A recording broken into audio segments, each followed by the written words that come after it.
Kalau seandainya waktu saya tidak tinggal di Poltera, saya belum tentu bisa ke luar negeri. ke negeri ya. Iya. Tapi saya juga tidak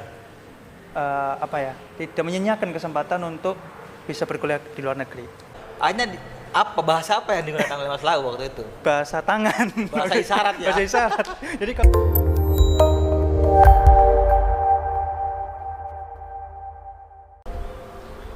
Baik, Assalamualaikum warahmatullahi wabarakatuh. Bertemu lagi dengan saya Taufik Hidayat dalam podcast Politeknik Negeri Madura. Hari ini spesial saya kedatangan tamu jauh sekali. Nanti kita kenalan dengan beliau alumni Poltera. Tidak perlu saya kenalkan, kita langsung sapa. Halo Mas Lau. halo. Iya, tuh Mas Lau ini alumni Poltera tahun 2018. 18. Iya. Kemudian lanjut studi ke Taiwan. Iya. Ya, Mas Lau ini lulusan Poltera tahun 2018. Kemudian lanjut studi ke Taiwan, program 2+I ya waktu Ya, itu 2+I. ke Taiwan tahun 2018 dan sekarang dia sudah menyelesaikan studinya ya. Iya. Sudah selesai ya Mas Sudah Lau ya. selesai. Mungkin pertama Mas Lau nih yang diceritakan kapan Mas Lau ini sudah selesai wisudanya? Sebetulnya kalau wisudanya, acara wisudanya itu selesainya tahun lalu di bulan 6 acaranya. Bulan 2021. Ya. Berarti 2021 bulan 6 Itu Mas acara Lau wisuda. Belum, cuma acara wisudanya aja. Oke, kalau setelah lulusnya itu Januari 2022. Januari 2022. Kok bisa? Kan kalau di Indonesia itu kan wisuda itu kan proses akhir gitu. Iya. Jadi dapat ijazah, setelah itu dia wisuda. Iya. Kalau di sana konsepnya gimana, Mas Lau? Sebenarnya itu sama. Awal tahun ajaran pertama itu September. Di bulan-bulan 8 lah. 9 gitu, bulan 8 9 lah. Akan tetapi untuk saya waktu itu telat berangkatnya. Seharusnya berangkat di bulan 10 atau 11 gitu. Saya berangkatnya itu 2019 bulan 3. Jadi ada kemunduran akhirnya ya. Semesternya ya? Iya, semesternya itu kemunduran itu akhirnya mau nggak mau ya tetap kejar, tetap gitu. Berarti wisudanya pun ikut mundur juga. Januari ya? Iya, Januari. Berarti sekarang gelarnya Mas Lau? Bachelor degree. Kalau di Indonesia apa itu? Kalau di Indonesia sarjana teknik. Sarjana teknik ya? Sarjana teknik. Oke, jadi Mas Lau itu waktu itu D3 di Poltera, diploma, kemudian ikut program, waktu itu program ya Mas Lau ya, kemudian ke Taiwan, dan sekarang dia sudah bergelar sarjana dengan kampus di luar negeri. Apa nama kampusnya Mas Lau? Nama kampusnya Jinsin University. Di Jinsin University. Jinsin ya? Ya, agak susah emang. Jinsin University. Iya. Jinsin University. Oke Mas Lau, ini kita berbagi pengalamannya Mas Lau lah. Bagaimana kesannya Mas Lau waktu pertama kali sampai di Taiwan? Kesan pertama kali itu saya ketika turun di bandara Taoyuan International Airport di sana. Itu saya merasa kayak saya tidak pernah memimpikan bisa kuliah di luar negeri. Tidak pernah sebelumnya. Tidak pernah ya, membayangkan bisa kuliah. Kan ya saya sangat bersyukur bisa ada kesempatan yang sangat tidak bisa saya kesempatan memang tidak datang 2 kali. Tapi bisa jadi ada besok-besoknya. Tapi saya ini satu-satunya kesempatan saya, jadi saya berangkat ke sana dan sampai itu saya sangat bersyukur sekali bisa bisa ada kesempatan belajar dan bekerja. Iya di Taiwan. Oke. Sampai sana Mas Lau ya karena waktu itu Mas Lau angkatan pertama ya dari Poltera ya? Iya. Angkatan pertama yang diberangkatkan. Yang diberangkatkan di program ini gitu. Iya. Di program program Taiwan 2+I ini ya Mas Lau ya. Kemudian Mas Lau setelah nyampe sana nih, Mas Lau langsung ke kampus ya. Kemudian bagaimana Mas Lau bisa menyesuaikan dengan situasi di Taiwan, di lingkungan kampus yang sana? Iya. Kan yang kita ketahui Taiwan kan luar negeri dan kita tahu budaya kita sama mereka kan beda. Betul sekali. Beda sekali. Bahkan ketika sampai kita juga kesusahan hal pertama yang kita alami kesulitan adalah kita pesan makanan. Pesan makanan. Ya, soalnya mereka tidak bisa bahasa Inggris, tidak semuanya. Oh, berarti bisa bahasa Inggris. iya, masyarakat sekitar sana kan oke lah, Mas Lau bisa dalam kemampuan bahasa Inggris, tapi masyarakat penjualnya sana kan tidak bisa bahasa Inggris. Tentu bisa bahasa Inggris gitu, sehingga harus menggunakan bahasa Taiwan. Akhirnya bahasa apa yang digunakan oleh Mas Lau waktu itu? Bahasa tangan. Bahasa isyarat ya. Bahasa isyarat. Jadi kalau mau pesan sesuatu itu tinggal tunjuk mau ini gitu.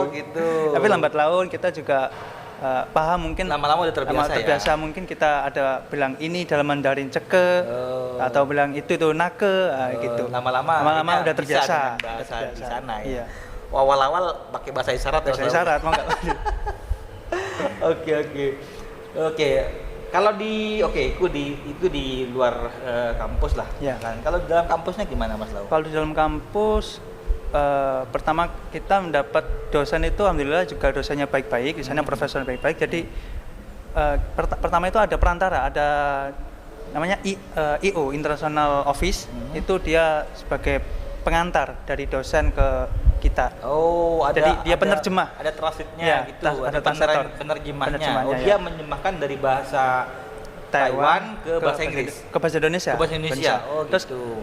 Itu untuk pertama kali sampai, jadi ada pengenalan kampus gitu. Terus kemudian ketika untuk berkuliah, itu profesornya berusaha memakai bahasa Inggris. Walaupun sebenarnya juga mereka kesulitan untuk bahasa Inggris ya. Tapi mereka tetap mau berusaha mengajari kita pakai bahasa Inggris. Di semester berapa sih kamu sudah bisa menyesuaikan sama kondisi di sana? Semester 4 atau 3 sebenarnya. 3 sudah bisa menyesuaikan dengan kondisi lingkungan di sana ya? Iya. Oke. Mas Lau kan di Poltera 3 tahun. Nah, saya pengen tahu nih, kampus yang ada di sini dengan yang di sana. Apa perbedaan paling menonjol yang Mas Lau lihat antara kampus di Indonesia dengan kampus di Taiwan? Perbedaan yang menonjol dalam segi pengajaran. Apa itu? Kalau pengajaran mereka sama, menurut saya sama. Cuma mereka itu semacam kalau praktikum itu sudah disediakan semua. Jadi kita tidak perlu perlu susah-susah nyari-nyari komponen gitu. Sudah ada disiapkan semua. Atau kalaupun tugas semester itu pun pemakai sarana yang ada. Jadi kita nggak perlu cari di luar. Kalau di sini kan kita harus beberapa komponen harus cari ke Surabaya. Kalau di sana lengkap di dalam area kampus sudah ada. Kalau di Poltera saya rasa sudah lengkap, akan tapi beberapa komponen itu masih ada yang harus cari di Surabaya. Gitu. Tapi di Taiwan di situ sudah ada komponen itu. Kalau praktikum, kalau pengajar biasanya itu ya bersama ya. Sama, mungkin ya bahasa ini aja itu penyampaiannya yang agak kesulitan. Satu kelas berapa orang sih Mas Lau kalau kuliah di sana? Sebenarnya minimal 25 anak satu kelas. Kan tetapi karena program baru dan ini masih fresh, angkatan pertama juga, jadi satu kelas itu kita 21 anak. 21 anak. Itu dari Indonesia semua? Dari Indonesia semua satu kelas. Nggak campur gitu nggak? Tidak. Oh. Iya, jadi Lau ini ya penikmat semua. Jadi Lau ini adalah angkatan pertama dari Poltera. Jadi Poltera sampai saat ini sudah ada 3 angkatan ya. Yeah. Dan pertama, kemudian setelah itu ada angkatan lagi 6 orang. Setelah itu ada angkatan lagi berikutnya itu 6 orang lagi. Dan tahun-tahun lalu juga berangkat beberapa dari mahasiswa kita, alumni kita yang ke Taiwan.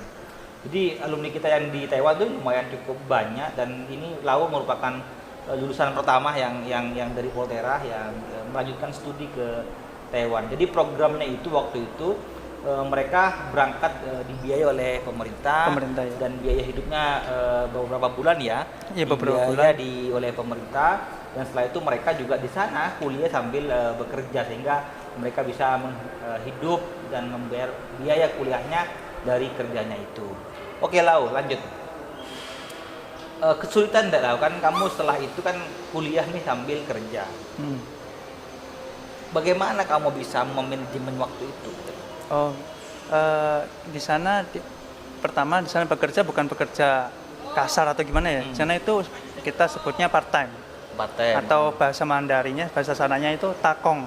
Takong itu bahasa Taiwan, cuma artinya part time gitu aja. Takong ya. Takong sana. Cuma itu Kalau bahasa di sini tikung. ya, Takon, ya, takong. Takong. Itu untuk untuk kampus saya lebih khususnya itu antara kampus dengan perusahaan ada kerjasama. Ada Jadi bermitra sudah ya. Bermitra. Jadi perusahaan meminta hari apa aja untuk mahasiswa itu part time di sana. Jadi tinggal kampus mengikuti. Kalau part time kan itu kan programnya 2+I. 2+I itu I-nya itu industri. Industri, oke. Nah, untuk kampus Cinsin sendiri itu programnya dia 1,5 tahun dia kuliah, 1,5 tahun dia magang. Nah, 1,5 tahun itu dia kuliah sambil part time. Jadi waktu itu part time di perusahaan itu 2 hari, terus kuliahnya 3 hari, gitu.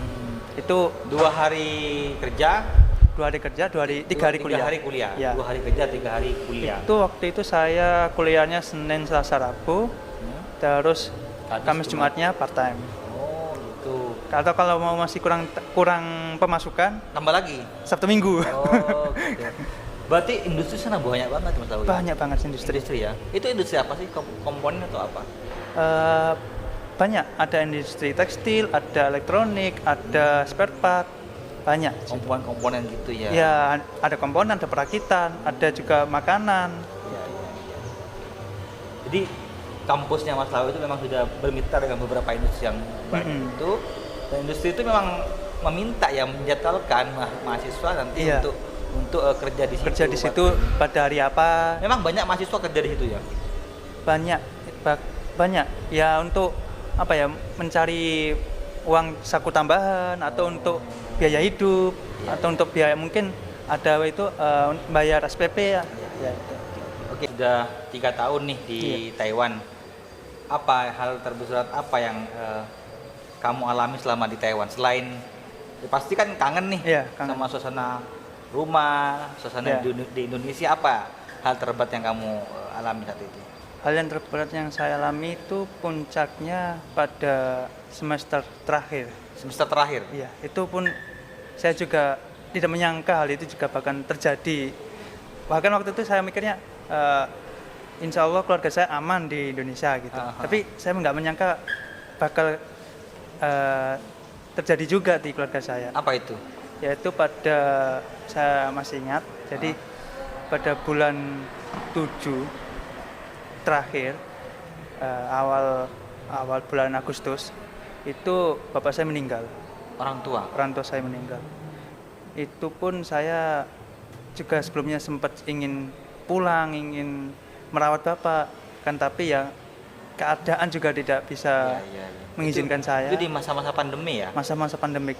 Bahkan saya waktu itu berpikir tinggal berapa bulan lagi saya bisa pulang, saya bisa bertemu keluarga, kenapa harus ada satu yang Iya.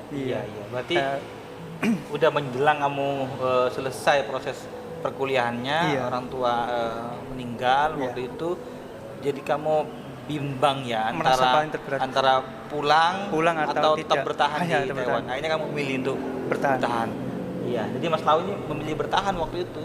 Pasti orang tuamu bangga sekali ya kamu itu. Ya, yakin saya. Antara bangga dan sedih, antara campur aduk. Saya yakin bangga karena kamu pendidikan dulu. Saya yakin itu pasti kebanggaan sendiri buat orang tua kamu. Keren. Oke, Mas Lau, kamu kan udah pernah merasakan kuliah di Poltera, kemudian kuliah di Taiwan ya, selama 3 tahun di sana, kemudian sekarang sudah bergelar sarjana, ya sarjana luar negeri ya ini sekarang sudah ya, sarjana luar negeri. Apa pesan kamu atau harapan kamu terhadap Poltera khususnya, mau disampaikan? Untuk pesan saya ke Poltera yaitu rajin-rajin berkuliah, jangan terlalu malas, jangan terlalu santai-santai kan, tapi kalau bisa usahakan tiap hari masuk, kerjakan semua tugas begitu. Kalaupun ada kesempatan seperti ini, jangan tunda, segera ambil. Itu pun kalau seandainya saya dulu waktu saya milih kuliah tidak di kuliah di Poltera, saya nggak tahu kalau ada kesempatan seperti ini ya di nantinya gitu. Setelah saya kuliah di Poltera, saya ikut belajar, walaupun di Poltera juga ada kadang naik turun juga, ada susah senangnya. Kan tapi pada akhirnya saya juga bisa lulus walaupun tidak dengan nilai yang paling tinggi. Kan tapi saya juga tidak tidak menyanyiakan kesempatan untuk bisa berkuliah di luar negeri. Berarti kamu salah satu faktor kamu bisa ke luar negeri itu karena kamu kuliah di Poltera? Iya, bisa. Kalau seandainya waktu saya tidak kuliah di Poltera, saya belum tentu bisa ke luar negeri. Ke negeri ya. Iya, oke. Terima kasih. Ini bincang santai saya dengan Mas Lau. Intinya sekecil apapun kesempatan yang ada nanti itu jangan disia-siakan. Langsung ambil. Itu Iya, langsung ambil. Karena waktu zamannya Mas Lau ini banyak yang ragu untuk berangkat ke Taiwan. Banyak yang mengundurkan diri waktu itu ya Mas Lau. Cuma 2 orang yang berangkat ya, di angkatannya Mas Lau, 2 orang yang berangkat ke Taiwan. Karena mereka berpikirnya akan lama kuliah. Ternyata ini sekarang Mas Lau sudah bergelar sarjana di Taiwan. Di Kinsin University. Ya. Oke, terima kasih. Sampai ketemu di podcast berikutnya. Terima kasih Mas Lau. Assalamualaikum warahmatullahi wabarakatuh.